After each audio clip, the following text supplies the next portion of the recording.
खलीफा के 124 और 125वें फ्लोर पर जाने के लिए अब निवासी को केवल 60 दिरहम लगेगा। यह एक नियमित टिकट की कीमत के आधे से भी कम है, जिसकी कीमत 159 दिरहम है। स्पेशल समर ऑफर अभी सभी पब्लिक हॉलीडेज सहित 30 सितंबर 2022 तक वैलिड है। अराइवल पर मेहमानों को ऑफर का लाभ उठाने के लिए टिकटिंग काउंटरों पर अपनी वैलिड अमीरात आईडी देनी होगी। मेहमानों को अपना टिकट बुर्ज खलीफा के वेबसाइट @top.a के माध्यम से बुक करना होगा। दुबई से उड़ान भरी स्पाइस जेट की फ्लाइट संख्या SG52 भारत के पुणे शहर तो पहुंच गए, लेकिन लगभग 50 से ज्यादा लोगों के सामान को दुबई छोड़ दिया। जब लोग फ्लाइट से उतरकर अपने सामान का इंतजार कर रहे थे, तब लगभग 45 मिनट बीत जाने के बाद भी सामान न मिलने के बाद एयरपोर्ट पर लोगों ने कंप्लेंट करना शुरू कर दिया, जिसके बाद यह पता लगा कि स्पाइस जेट ने लोगों के सामान को दुबई में ही छोड़ करके उड़ान भर लिया गया है। स्पाइस जेट के स्पोकपर्सन ने बताया कि अधिकांश लगेज अगले दिन सुबह तो अधिकतम 48 घंटे के भीतर सबके सामान लोगों तक पहुंचा दिए जाएंगे। भारत ने लगातार एयरलाइन की तरफ से हो रहे मिस्टेक DCGA के नज़र में लाए हैं और इसके लिए DCGA ने एयरलाइन इंडस्ट्री को वार्निंग जारी किया है, जिसमें उड़ान भरने से पहले पूरे तरीके से मेंटेनेंस की चेकिंग इत्यादि से लेकर सारे ट्रैवल प्रोटोकॉल को फॉलो करना है। पासपोर्ट रैंकिंग जारी करने वाले ऑर्गेनाइजेशन हेनली एंड पार्टनर्स ने 2022 के लिए हेनली पासपोर्ट इंडेक्स जारी किया है। 199 देशों में एक बार फिर जापान का पासपोर्ट टॉपर है। इन देशों के नागरिक वीजा के बिना ही 193 देशों में ट्रैवल कर सकते हैं।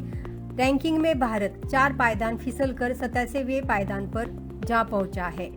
इसी साल के शुरुआत में जारी इंडेक्स में भारत 83वें पायदान पर था। भारतीय नागरिक 60 देशों में वीजा फ्री ट्रैवल कर सकते हैं। वहीं पाकिस्तान के पासपोर्ट की रैंकिंग उत्तर कोरिया, सोमालिया और युद्ध से जूझ रहे यमन से भी बदतर है।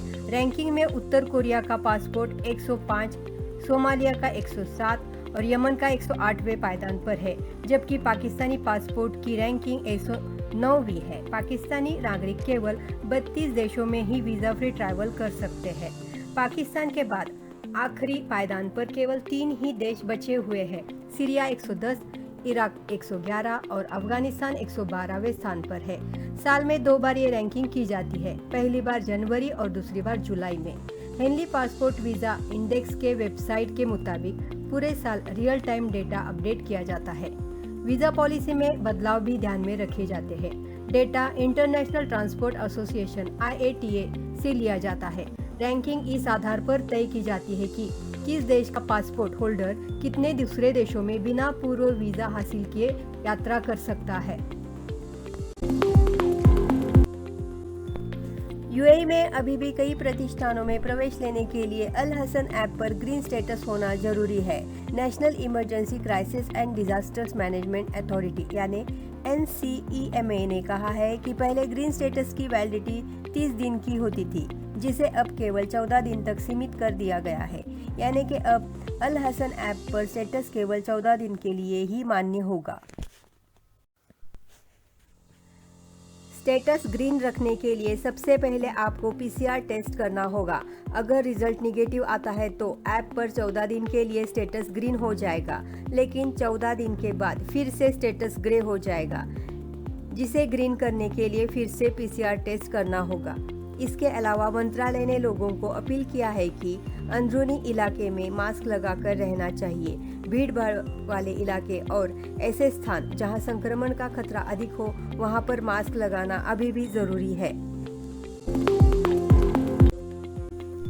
विज़ एयर अबू धाबी ने गुरुवार को एक ताजा घोषणा करी है, जिसमें कहा गया कि वह अबू धाबी से कुवैत और मालदीव के लिए 2 नए मार्ग शुरू करेगी। कुवैत के लिए किराया 99 दिरहम और मालदीव के लिए 319 दिरहम से शुरू होगा। अक्टूबर से विज़ एयर मालदीव के main international airport Abu Dhabi से माले के लिए मंगलवार, गुरुवार, शनिवार और रविवार सप्ताह में 4 बार उड़ानों की पेशकश करेगी। UAE के स्वास्थ्य और रोकथाम मंत्रालय ने गुरुवार को कोरोना के 1388 नए केसेस के साथ साथ 1282 रिकवरी और एक व्यक्ति की मौत दर्ज की। यूएई में कोरोना के प्रसार को रोकने के लिए अब तक कुल 175.1 मिलियन से अधिक टेस्ट किए जा चुके हैं। पिछले 24 घंटों में यूएई में कोविड-19 के कुल 2,87,895 एडिशनल टेस्ट किए गए, जिसके माध्यम से नए केसेस का पता लगाया गया। 21 जुलाई को यूएई में कोविड-19 के मामलों की कुल संख्या 9,78,986 हो गई, जबकि कुल रिकवर्ड लोगों की संख्या 9,58,728 हो चुकी है। वहीं एक्टिव केसेस की संख्या 17,909 है। यूएई में कोविड-19 के कारण अब तक कुल 2,329 लोग अपनी जान गंवा चुके हैं।